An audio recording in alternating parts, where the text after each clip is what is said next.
Hello friends, welcome to Yash Manu vlogs. నేను మీ లక్ష్మీ దుర్గా. ఇవాళ మన స్పెషల్ రెసిపీ వచ్చేసి రాగి దోశ అండి. ఇప్పుడు ఎలా ప్రిపేర్ చేయాలో చూద్దాం. ముందుగా ఒక బౌల్లోకి 1.5 గ్లాసు రాగులు, 1 గ్లాస్ బియ్యం, హాఫ్ గ్లాస్ మినపప్పు వేసుకోండి. మీకు కావాలంటే మినపగుండ్లు కూడా వేసుకోవచ్చు, మీ ఇష్టం అండి.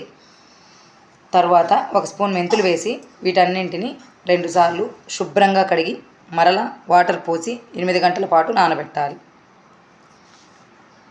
8 గంటల పాటు నానబెట్టడం వలన పొట్టు త్వరగా పోతుందండి. ఈ రాగి దోశ చాలా క్రిస్పీగా చాలా బాగుంటాయి. మంచి హెల్దీ అండ్ ఎనర్జెటిక్ బ్రేక్ఫాస్ట్ తినాలనుకునే వారికైతే ఈ రాగి దోశలు బెస్ట్ అని చెప్పొచ్చు. రాగులలో ప్రోటీన్స్, కార్బోహైడ్రేట్స్, ఎనర్జీ లెవెల్స్ చాలా ఎక్కువగా ఉండటం వలన ఈ రాగి దోశ తీసుకోవడం వలన మంచి ఎనర్జెటిక్గా ఉంటారు. అలాగే ఈ రాగి దోశ చేయడం కూడా చాలా ఈజీ అండి. పెద్ద కష్టమేం కాదు. మీరు కూడా ట్రై చేయండి. ఒకసారి తిన్నారంటే మళ్ళీ ట్రై చేస్తారు. చూడండి పప్పు ఎంత శుభ్రంగా పోయిందో. పప్పు, రాగులు, బియ్యము మూడింటిని మరలా ఇంకొకసారి కలిపి వాటర్ పోసి శుభ్రంగా కడగాలండి. అలా శుభ్రంగా కడగడం వలన పొట్టు అంటే పోతుంది. ఇప్పుడు వీటిని శుభ్రంగా కడిగి గ్రైండర్లో కొంచెంగా వేస్తూ గ్రైండ్ చేయండి. మధ్యలో వాటర్ పోస్తూ గ్రైండ్ చేసుకోవాలండి. పిండి మెత్తగా అయ్యేంత వరకు గ్రైండ్ చేయాలి.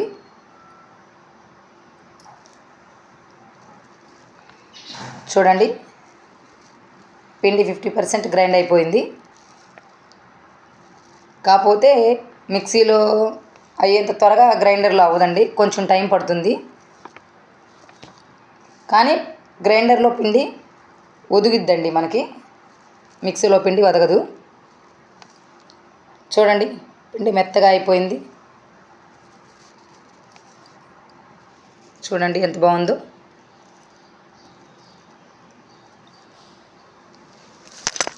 ఇప్పుడు గ్రైండర్ని తీసేసి తర్వాత పిండి మొత్తాన్ని శుభ్రంగా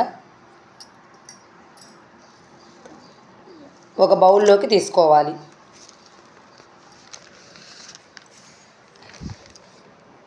అయిపోయింది కదండి. ఇప్పుడు ఈ పిండిని ఫ్రిడ్జ్లో పెట్టకుండా బయటే 9 గంటల పాటు పులియనివ్వాలి.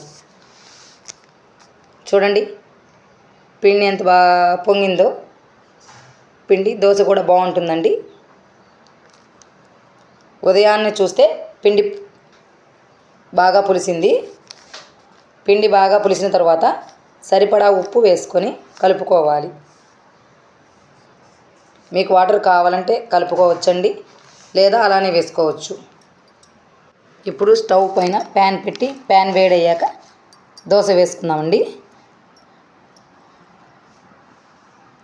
ఇలా దోశ వేసాక ఒక పక్క 2 నుంచి 3 నిమిషాలు బాగా కాల్చాక మరో పక్కకు తిప్పి ఇంకో 1 నిమిషం కాల్చి ప్లేట్లోకి తీసుకోవడమేనండి.